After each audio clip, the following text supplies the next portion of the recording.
আজকে বৃষ্টি বাদলের দিনে কি রান্না করেছো? রান্না করেছি। এখন গরমটা অনেকটা কমে গেছে। কালকের থেকে বৃষ্টি হয়েছে। কাল সন্ধেবেলা না 5টা নাগাদ খুব বৃষ্টি হয়েছে। তারপরে আকাশটা একটু ঠান্ডাও ছিল, যদিও খুব ঠান্ডা নয়, এসি চলেছে। আবার সকালবেলা এক প্রস্তুত আমরা যোগায় যাওয়ার পরে প্রচুর বৃষ্টি হয়েছে, প্রচুর। আবার বাড়ি এসেছি, এসে চাটা খেয়েছি। সারাদিনই বৃষ্টি হচ্ছে, সেই থেকে বৃষ্টি আরম্ভ হয়েছে। আজকে রান্না করেছি দেখো। আজকে তোমার কাকু বাজার যাওয়ার কথাই ছিল না, বললো। তারপর লাস্টে বললো চিকেন আনবো। তারপরে বললো যে মেয়ে বললো তাহলে চিকেন আনলে মা খিচুড়ি আর চিকেন পকোড়া। ও বাবা, তারপর লাস্টে এই 12টার সময়, 11:30 12টা, তোমার কাকু জানেও না যে কাল জামাই ষষ্ঠী। কালকে জামাই ষষ্ঠী? হ্যাঁ, কালকে তো জামাই ষষ্ঠী কালকে। এইবার কাকু জানে না, গিয়ে দেখছি বাজার ভর্তি লোক।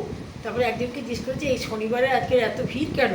তখন বলেছে কাল জামাই ষষ্ঠী তো, তাই তোমার কাকু যাই হোক আমাদের মাছ টাছ সবই ছিল, তবু নিয়ে এসেছে। দেখো কি রান্না করেছি দেখো। আগে দেখাই তোমাদের ভাত। আচ্ছা, কলমি শাকটা শুকিয়ে যাচ্ছে, কলমি শাকটা আলু পেঁয়াজ রসুন দিয়ে ভেজেছি। কাকুল ভেজেছি, পটল ভেজে, এগুলো শুকনো বলে ভেজে নিয়েছি, না তো কেউ খায় না আমাদের, আজকের দিনে খেত না। আর কালকে এই যে ঘন মুগ ডাল রয়েছে, আর স্যালাডে রয়েছে মুগ ডাল মুগ ডাল কাল করেছিলাম। আর স্যালাডে শসা, লেবু আর লঙ্কা আছে। আর এই দেখো তোমার কাকু কালকে আমাদের জন্য যে চিকেন নিয়ে এসেছে, চিকেন না মটন নিয়ে এসেছে। আমি তো চিকেন খাই না, আমি বলছি ঠিক আছে। এই যে আমি বলেছিলাম চিকেন আনলে মটনের রগরগের ঝোল করেছে না? মটনটা তো গরম দেখে আমার খেয়ে নিতে ইচ্ছা করছে। তুই তো সকাল থেকে কিছু খাসনি। কালকের আমার মেয়ের এক জায়গায় নিমন্ত্রণ ছিল, এক দিদির বাড়িতে। দুই বন্ধু মিলে খেয়ে এসেছে, মানে চিকেন না কি যেন কিসের বিরিয়ানি, চিকেন বিরিয়ানি, হ্যাঁ, আর চিকেন চাপ খেয়ে এসেছে। আর সকাল থেকে কিচ্ছু খাইনি। আজকের অন্যদিন গরম জল খায়, তাও খাইনি। আসিওনি, খাইনি, কাজ করতে বসে গেছে। আমিও ডাকিনি, যখন আসবে বাবির সঙ্গে যদি ভাত খেয়ে নেয়। আজকের আমার এই সমস্ত রান্না বান্না।